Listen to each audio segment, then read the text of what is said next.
Hi guys, in this tutorial I'm going to teach you how you can use Airtable to generate TikTok content. Go to your Airtable and go to templates, search for content, then select this template that says content strategy and then press try use template and then press create.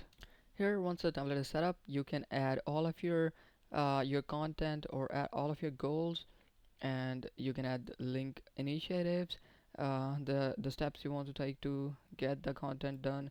Then you can add sponsors if you have, you can add their status, and you can add their complete percentage, you can add notes, and you can even add product docs. So this is the way that you can use this template in Airtable for content generation.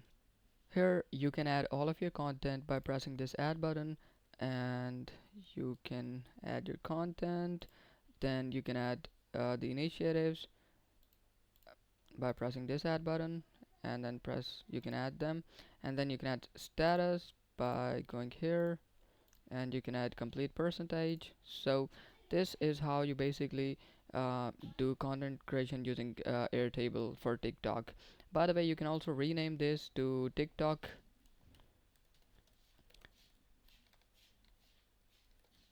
That is perfect. So this is how you use Airtable to manage your TikTok content creation. I hope this tutorial was helpful. We'll see you in the next one. Thanks.